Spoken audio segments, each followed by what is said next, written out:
Greetings and welcome to the Animal Wellness Podcast, the official podcast of Animal Wellness Action. Hi, I'm your host, Joseph Grove. On this show, we talk about animals from the perspective of people who care about them and have the ability to improve their lives by influencing culture and supporting laws and regulations accordingly. To stay up to date with all of our news and information, subscribe to this podcast, receive our absolutely free newsletters and more, please do visit animalwellnessaction.org.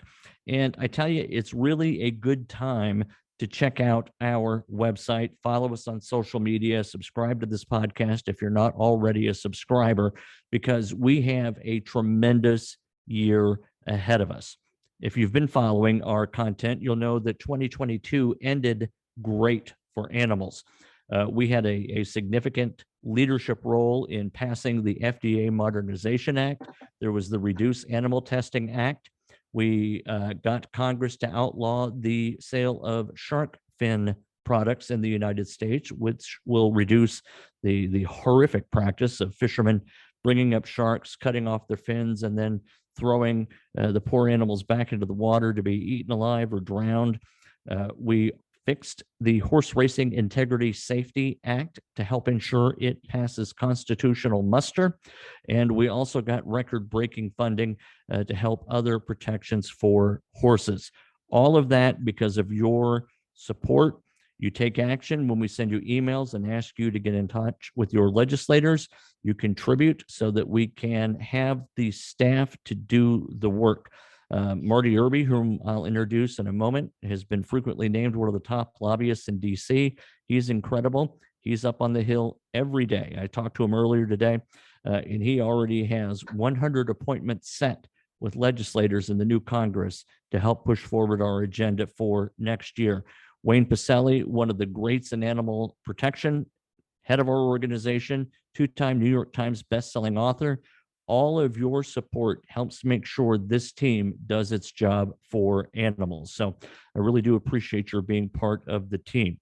And speaking of Marty Irby, before we get into the meat of the show, I do want to turn it over to Marty for a legislative update. Marty, tell us about what's going on the Hill.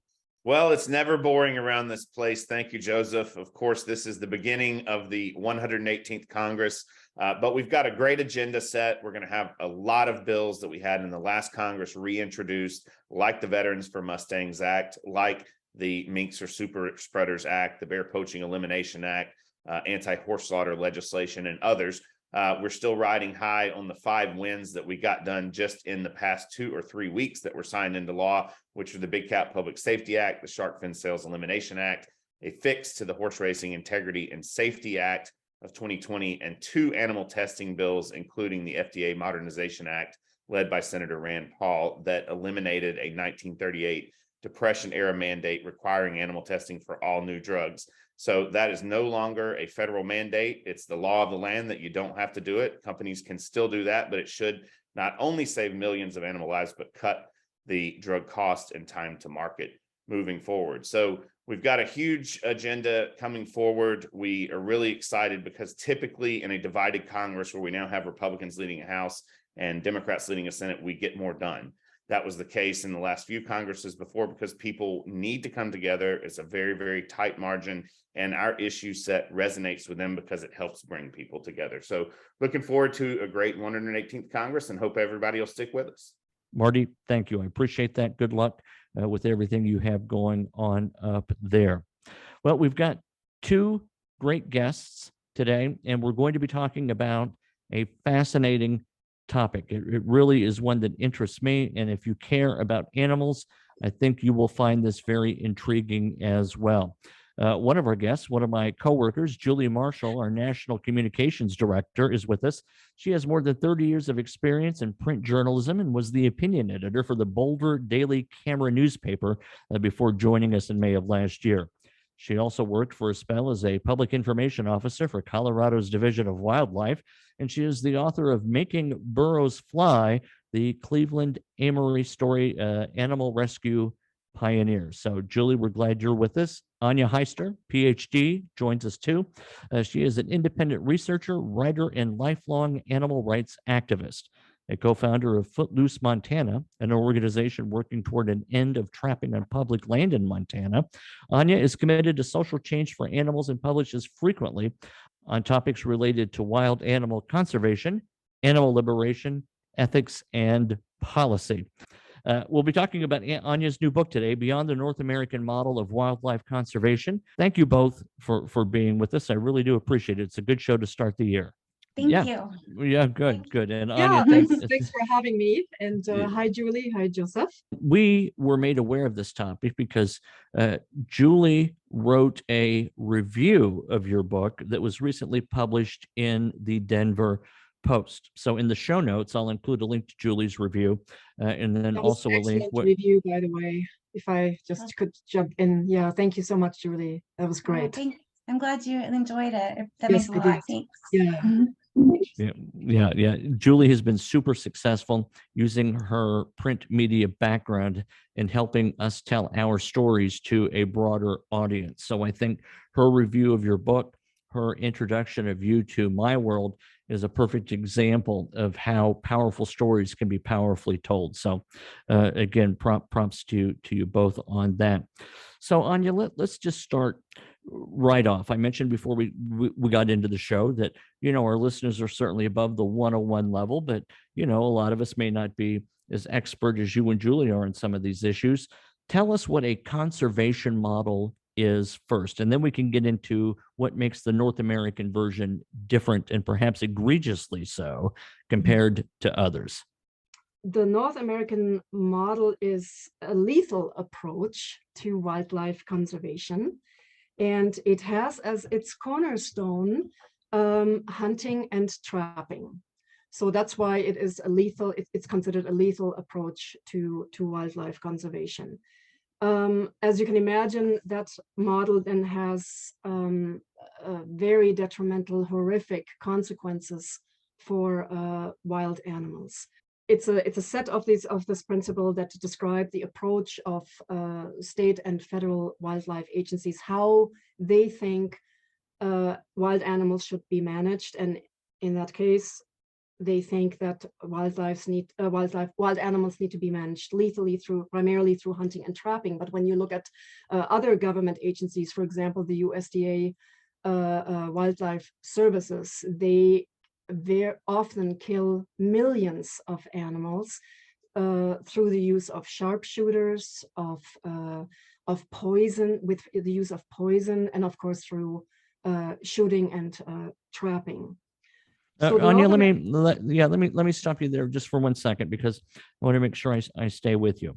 Right. So I think my original question gets to a bit of what you're describing, right? So we call this conservation.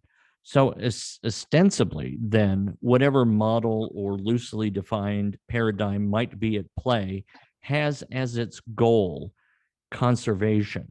But as I've heard you begin to describe it, it almost seems like a model of elimination, right? I mean, what is the benefit to conservation of the hunting, the trapping, the poisoning that you described? I mean, I would argue that in reality there is none, but what's the allegation of the benefit? Well, I was going to say next that this model has been historically created by sportsmen. So the roots of those tenets, as Julie said in her excellent review, go back 150 years. In 1897, Theodore Roosevelt, who everyone knows as the President of the United States between 1901 and 1909, led a movement of sport hunters, where sport hunters, mostly wealthy and very influential men, mobilized against market hunters. The market hunters at that time, you and your listeners are probably familiar with the greatest massacre that occurred on the North American continent in the 1800s and 1900s, where millions, tens of millions of animals were being slaughtered. If you think about bison, 60 to 80 million, bison were killed for frivolous reasons and reduced down to 100, I think 1,000 individuals. And in addition, trappers killed tens of millions of beavers. So that did not sit well with the wealthy sport hunters who wanted to kill and shoot animals for their recreation. So sometimes they would ride out or drive out to certain areas and would not find any animals to kill because the market hunters had gotten to them first. So the sports hunters, under the leadership of Theodore Roosevelt, mobilized against the market hunters, and basically through a series of actions, legal actions, and policy developments, and so forth, and laws, of course, they replaced market hunting with sport hunting. And then the next step was in 1897, Theodore Roosevelt founded the Boone and Crockett Club, which is it's a trophy hunting club that is, by the way, headquartered here in Missoula, Montana, where I live. It's right there. And then the Boone and Crockett Club developed policies, put laws into place, and created state wildlife agencies in order for the agencies to manage these wild animals for them. So in essence, and just to emphasize that point, historic sportsmen, primarily hunters, created state wildlife agencies. And they all follow that model, that North American model, that, like I mentioned before, consists of 7 elements. Would you like me to read? Let's hear them. What are those 7 elements? The first element or principle is states wildlife resources are a public trust. So in essence, that says wildlife is a common resource that is held in trust by the government for the benefit of present and future human beings. The second principle is markets for game or wildlife are eliminated. That basically means that the historic markets for game species were eliminated. But interestingly, trapping for fur and markets for animal pelts were exempted. So that's why we still have trapping for fur, right? The third element is allocation of wildlife is by law. And that basically states that so-called surplus wildlife is allocated to the public for consumption by law, not by the market, land ownership, or special privileges, such as wealth, for example, right? Very common in Europe, by the way. The fourth tenet is titled, wildlife can be killed only for a legitimate purpose. This principle basically legitimizes killing for food, fur, self-defense, and property defense, but also for sport and recreation.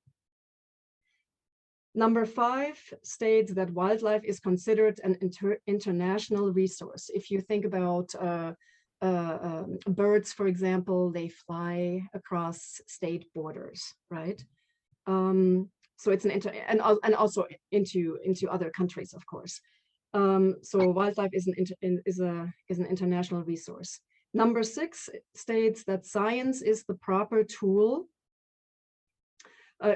Science is the proper tool to discharge wildlife policy. It's a weird title, but it basically says that the implementation of policies such as hunting and trapping policies, or seasons, hunting and trapping seasons, or protection of endangered species should have a scientific base at a certain level. The final tenet is called democracy of hunting, and democracy of hunting is standard. And that goes back to Aldo Leopold, who called this idea the democracy of sport, and reflecting the model's inherent focus on hunting as the democratic process, whereby basically everyone has the right to access wildlife and has the right to hunt. Everybody every citizen has the right to hunt. All right, so 2 reactions, one of which I'm a huge Theodore Roosevelt fan, and I always perk up when he's talked about. I forget whether the museum was in Chicago or it may have been in New York. Can't remember, but in this museum were the remains of the first two panda ever seen by people from the United States, and they both had been killed by Roosevelt's sons. And I just thought, how absolutely, ironic that would be the case. But as you delineate those 7 principles, the casual listener might say, well, okay, not so bad, right? I mean, you had the market, if you will, killing, the billions of bison and all of this. What went wrong from there? So maybe most interesting to your listeners is the consequences. For example, I mean, let me say this. First of all, I think that that because the model now reflects the governmental administered wildlife conservation system, the system has literally been hijacked by sportsmen, by hunters and trappers. And I'll get to that in a minute. I think it's a really important point.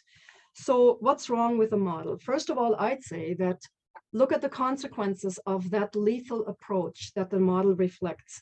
Look at the consequences, the detrimental impact onto wild animals.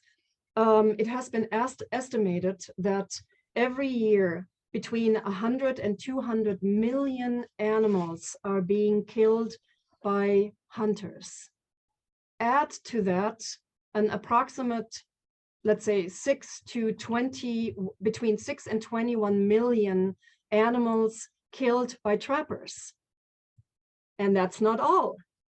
Add to that the USDA Wildlife Services, the agency I just mentioned previously, that kills millions of animals every year under the disguise of livestock protection.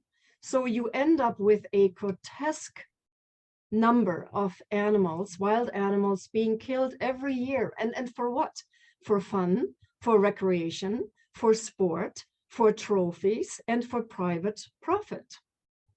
Hardly the legitimate purposes that one of the tenets describes. I mean, for fun and trophies would hardly seem to be a legitimate purpose. Yeah, you would think so. You would think so. But the model is often used to protect hunting and trapping. And when questions or a critique is being brought up, like you just did, Joseph, it's brushed aside, or it's being said that the model has developed and now encompasses other things and other methods and so forth and so forth. So what's wrong with this model too is what I call a very strong anthropocentric, or what other writers and other conservationists even have called a human supremacy worldview. Anthropocentric means that someone finds value in humans, but not in other living forms. Julie, what did you learn when reading this book that you didn't know before? Gosh. You've been a wildlife reporter and you've written books about wildlife. What did you learn when reviewing this book? I think so many things. I mean, this book was like every turn of the page was like an aha moment for me. I mean, you can see I've just like folded all the pages, and I was going to gift it to someone, but now I can't. But it's your book is so many things. It's a richer, fuller history of our wildlife legacy. And I love historians, especially ones that say history is sacred, and we're still trying to fill in the gaps for a more inclusive history that includes all of us. And I think what your book did is really provided a richer, fuller history for all of us who don't hunt and who don't fish and want to have a voice in wildlife policies today and feel left out. I think I learned so many things, like there are women's stories who date back to the 19th century who were involved from the beginning in protecting wildlife, who have been left out of the books or left out of being credited. I remember I have it in front of me, Rosalie Barrow Edge, 1877 to 1962, who established the first reserve for raptors called Hawk Mountain Sanctuary. And she helped Rachel Carson of Silent Spring discover the decline of juvenile raptors from DDT. You know, we often, in the hunt, hook and bullet community, there's rarely any talk of animal wellness and environmentalists who have contributed to wildlife and our heritage today and protections, like help me remember, the Migratory Treaty. The Endangered Species Act. The Endangered Species Act, yes. You know, none of which were spearheaded by so-called sportsmen, hunters and trappers. That was the public, the non-hunting, the non-trapping, the non-fishing public. Yes, like and I learned, let's see, I wanted to say, I feel like you're brave, because you are opening up a window for a lot of us to learn more and to challenge established orthodoxies with knowledge. And I wanted to ask you if some of the feedback you've gotten has been, I'm sure you've gotten a lot of positive feedback, but has there been some negative and even maybe scary feedback? Good question, Julie. That's a very good question, Julie. Thank you. And I remember, you know, Joseph, you mentioned that I'm a co-founder of Footloose Montana. For some reason, an article from 2012, I think it was, just recently resurfaced, and it talked about how we had received a death threat after I had published and shared online a photo of a trapper who had caught a wolf, and then people shot at the wolf in the trap. It was a horrific event. And so sure enough, you know, in the following days, we got a death threat. So so to answer your question, I have gotten tremendous positive feedback, actually so overwhelmingly positive that I was really touched. And so I'm still waiting for the negative feedback, and I'm sure it's going to come. I'm sure it's going to come, especially once my book is being read by so-called more traditional wildlife biologists and wildlife professionals. And certainly, if any of the sportsmen I'm mentioning in my book, one of the leading promoters of the North American wildlife conservation model, if any of those gentlemen, mostly gentlemen, will read my book, I'm assuming I will get some negative feedback. But so far, so good. Yeah, thank you. Well, if you're not making somebody angry, you're probably not doing it right. Right.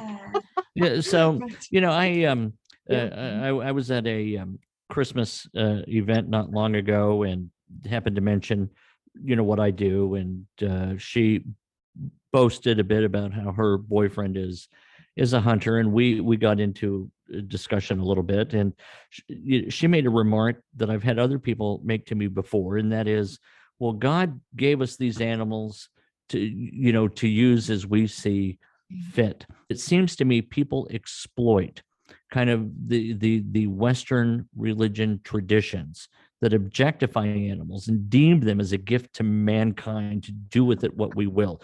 Do you see that as one of the threads weaving this dark tapestry of our animal treatment? Yes, oh, absolutely. And it goes well beyond the North American model of wildlife conservation.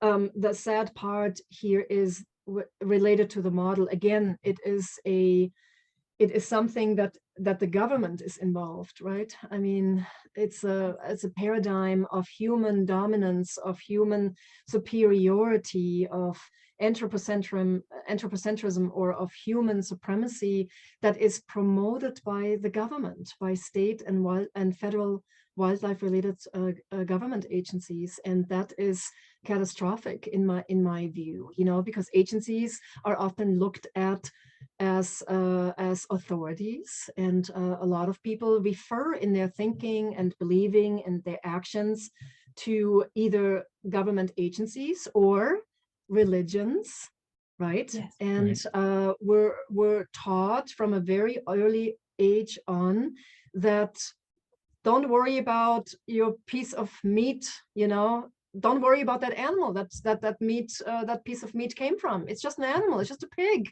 It's just a cow, you know? And so, and the same belief system is inherent and actually drives that North American model of wildlife conservation, exactly the same worldview. And if I may, my last point, one of my personal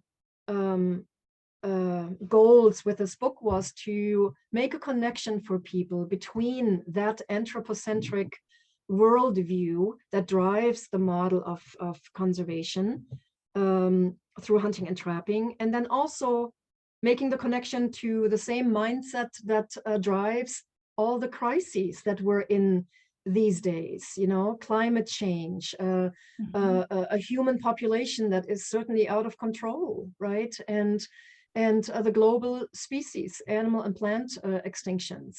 Yeah. So well, even the, yeah, well, right out, and even you know what we saw with corona, right, and other diseases that emerge when we violate the inner sanctum of nature. And it may be catastrophizing a bit to say this, but I believe it's a matter of time before we, in our invasion of this natural world, unleash a pathogen that may spell great doom for a lot of humanity, which is another argument against this kind of willy-nilly God gave the animals to us, so let's do whatever the heck we want with them kind of mentality. Right. Let me go ahead. I fully Yes. agree with you, Joseph. And if I may also add, associated with that human supremacy or anthropocentric stance, comes a view that animals are not sentient. Animals don't feel anything. Animals don't think anything. They just move like machines. They move through the world like machines. We don't have to worry about them. So, but that's exactly the problem, that we think the value is only in the human species and in nothing else. If people want to relate to the situation, watch your dog. And watch your dog. If you have multiple dogs, let's say you have several dogs, watch what happens to the surviving dogs if one of the other dogs dies out of old age or whatever, for whatever reasons. Look at the grief that the dogs who are remaining, how they express their emotions. Julie? Yeah, no, we're in. This is awesome. And I thank you both. I mean, I'm glad, Joseph, excellent. And Anja, I'm glad you started talking about, in the book, you explained so well this North American model and how at the time a bear was looked at as an ear of corn, like wildlife was a crop to be harvested. That's where the term harvest came from. And I completely forgot that. And I was like, oh yeah, people need to realize that was the language of this paradigm way back when. It still is. It goes back to Aldo Leopold, who first equated wild animals to a natural renewable resource and a crop to be harvested. Yes. And then if you fast forward 150 years and you say what's changed, I mean, Mark Beckoff, you know, who's works with me in Colorado, who you know so well, has done so much work on ethology to show the sentience of animals. And I mean, we see it every day. I remember seeing a Smithsonian article like 20 years ago that talked about crows and had pictures of them walking up a slope, flipping on their back and sliding down just for fun. Like, if that was so, you know, animals have especially predators. I've learned, even from the best lion biologists, mountain lions, they have really distinct individual personalities. Well, you certainly are preaching to the choir. I doubt there, you know, I mean, you're absolutely right. But it is, how does one convince, you know, someone else of that sentience? We would certainly, you know, agree with that. But it is very difficult, particularly when you see the line of demarcation being whether one entity has been ensouled, if you will, and the other has not been ensouled. Yeah. So you're absolutely right. Anja, so this is another thing this woman with whom I had dinner, or was at a dinner with, said, and you can give me a good response here, because her thing was, you know, Joe, if we don't shoot the deer, they're going to run out in front of my car and I might get killed. You don't want me to die instead of a deer, do you? Help me present a cogent answer to that kind of argument. They're going to run everywhere. We're not going to be able to go into Walmart, and buy our bananas because the deer are going to be chasing us out of the parking lot if we don't kill them. We got to shoot those deer.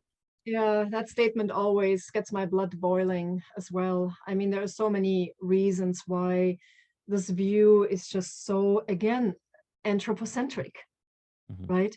I mean, when from a number point of view, I mean, if any species is overabundant, it's humans. I mean, we're literally everywhere. Our cities are expanding daily. We are encroaching in the habitats and homes of other animals. Our roads go everywhere. They penetrate, the last places of diversity, of diverse animal species and plant species. So, but it brings up a point that I'm making in my book as well. One of the solutions, I think, of how we need to change in our way of showing up in the world as human species is first of all, we need to develop more empathy and compassion for others.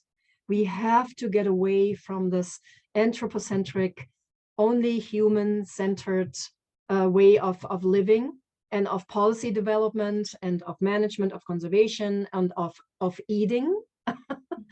And secondly, that argument goes towards a policy development. What if we developed policies like where to build roads, for example, where to slow down, where to build wildlife corridors over highways or underpasses with other species in mind?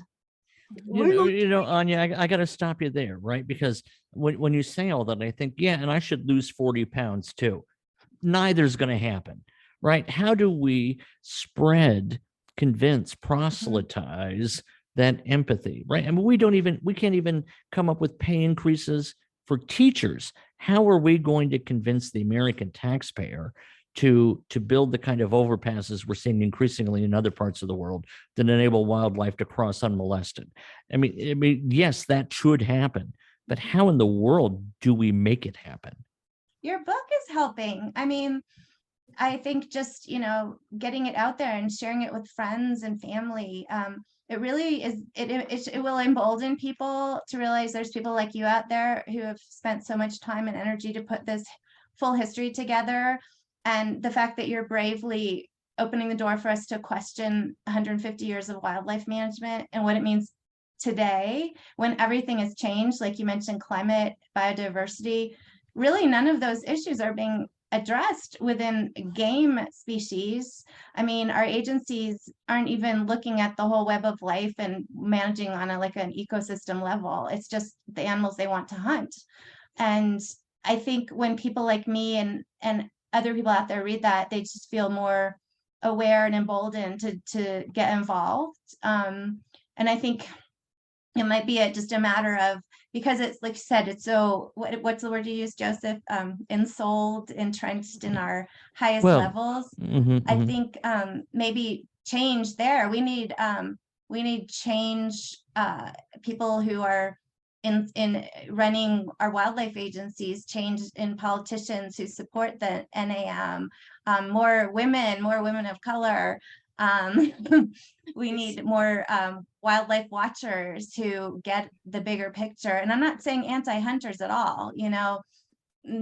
It's not so black and white. I'm not anti-hunting, but I'm for, I guess, if I want to use the NAM language, I'm for the best science. But guess what? Our independent academic scientists, our ethologists, they're all left out. It's and I should say this. And I should say this, Julie, because it's important, since this is the podcast of Animal Wellness Action. It's important to say that we are not organizationally against hunting. Right. No, you said that, right? So you made the point that you're not against hunting. And I just want to tell our listeners that it's not our perspective to be anti-hunting either, right?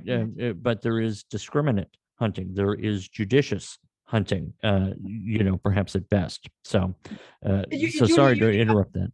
Yeah, Julie, you're absolutely right, and I couldn't agree more with you. I mean, I'm obviously completely against hunting and against trapping. Like Mark Bickhoff always says, killing is lazy. So a change disrupting the current paradigm, it's going to take a lot. It's going to take a lot of voices. It's going to take a lot of members of the public who don't agree with killing animals or with other social justice movement issues. Yeah, and that's actually another issue. Animal rights, in my view, animal liberation has to become or should become part of the social justice movement. They cannot no longer be left out, and going back to another point that I'm making oftentimes with friends who not necessarily share my worldview. I point out that, look at this, we so often in public, on TV, on the news, and wherever, we talk about STEM and the importance of STEM, of science, of technology, of engineering, of math. And while I'm not disagreeing with this, it's all important. We hardly ever talk about how we should show up as human beings. We don't discuss a set of ethical, let's say, guidelines or rules, the golden rule, for example, how we as human beings should behave and show up and interact with other animals. We never talk about that. So that needs to come to the surface. And how it comes to the surface is by people speaking up. Yes. And voicing their opposition, disrupting the current paradigm of human supremacy, and put us on a different path of more inclusivity, where every individual matters. Not only a human being matters, but every other animal matters as well. The peaceful coexistence. Why we're not talking? Why doesn't CNN or Fox News? Why are we not talking about coexistence? Yeah. On the news, on TV. Well, why, right? Is because nobody will listen to it. Nobody wants to hear it yet. And I'm thinking, want their children to survive and thrive. And I'm talking about humans. So anyone who has children should pause and reflect on the current situation, what's going on. Look at climate change, look at species extinction, look at the out of control human population growth, and look at what we're doing to this planet, and then think about, well, do I really want my children to live in a world that is so devastated, that is so poor, so, And the answer I would imagine is no. I want better for my children. So if you don't want to do it for the beaver and for the bobcats out there and for the coyotes and the wolves, do it for your children. Yes. Yeah. We need to have more content, like Blackfish, and what that did for people's understanding of the plight of killer whales, orca in captivity.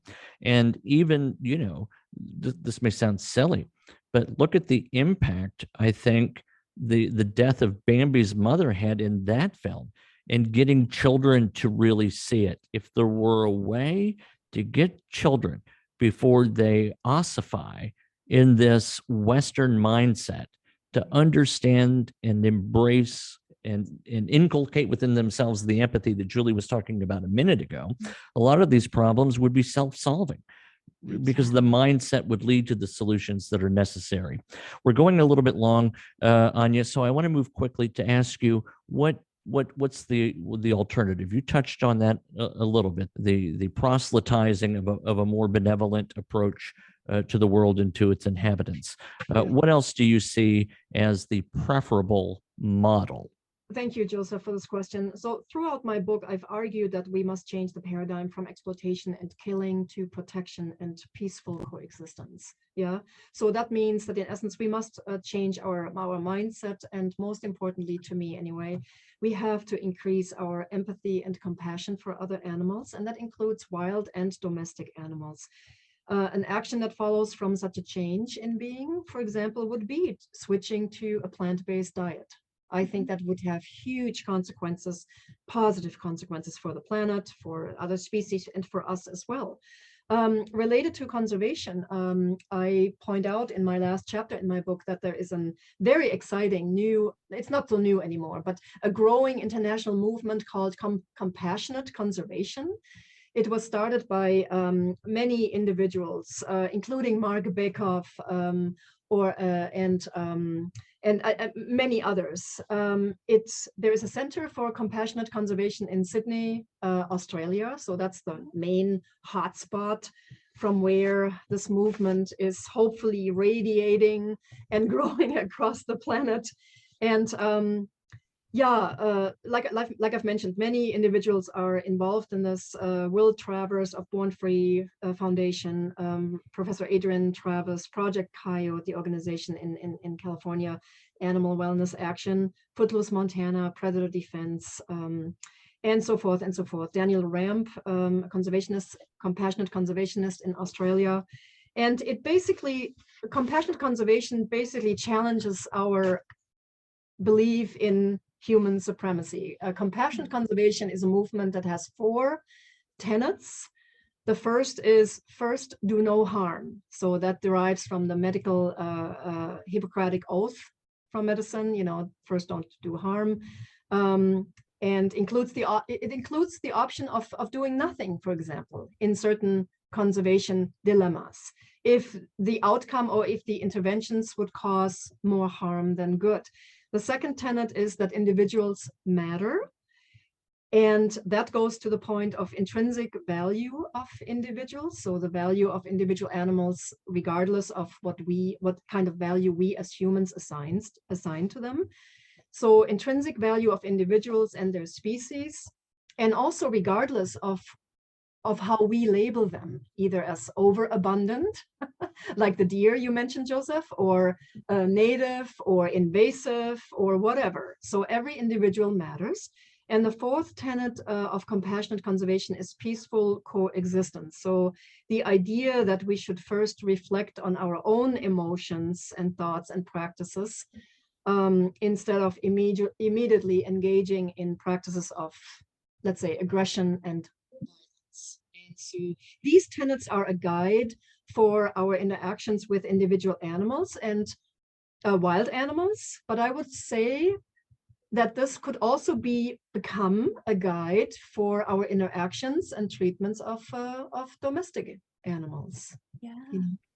And one another, because if we can begin to see all creatures around us as having individual value, that may actually go back up the food chain, if you will, and help us have more compassion even for our fellow people. So, Yes. all right, Julie, I'm going to give you the last word in a moment, but I want to thank Anja Heister for being with us. The book is Beyond the North American Model of Wildlife Conversation. Daggone it, couldn't you have chosen a different word, Anja? I know, I've made a mistake many times before too, so now it's your turn. Yes, Beyond the North American Model of Wildlife Conservation, from lethal to compassionate conservation. And you use the word twice in one title, Anja. I know, I just couldn't come up with something better, to be honest. Well, all right. Well, very good. Well, no, it's a beautiful book. We'll have the link in the show notes. Julie, I owe you 3 minutes before I have to send you the pineapple pizza. What are your final thoughts and a final question for Anja? Gosh. You're on the hot seat. Okay. I would, in terms of animal sentience, I would love to hear one of your favorite stories, like mine was the crow, just that shows the personality, the playfulness in crows. I would love to hear one of your favorite stories or what something you learned that was really interesting about that we didn't know how animals, their personalities or how they think. I guess I was just writing down, I'm constantly told within the agencies, don't use the word values. I was talking with a friend, like values is the enemy of the North American model. Like they feel like they are it. They are the science, and if you bring in values, that will that is just not okay. But if you look at the model, all of it is values. It's all based on their values at the time. So that's just kind of a crock of you know what, and so that's very frustrating to me. But I just want to thank you for your beautiful book. I think to me it opens a door and a window, and I think what it tells me is that we've evolved from 150 years ago. I'm going to go home. I am home. I'm going to go on Google and look at what other models we had 150 years ago that have evolved. And if they hadn't evolved, where we'd be. And I think critical thinking, what you're saying, is really the enemy of the North American model. And I think your book is really allowing people more knowledge to be critical thinkers and to be brave and to get involved in wildlife in their communities and to really find out what's going on and promote this. What's the word? It's mutualism versus what's the word, Joseph? Dominionism. Yes, there you go. Yeah. Yeah, Mutualism I like that versus dominionism.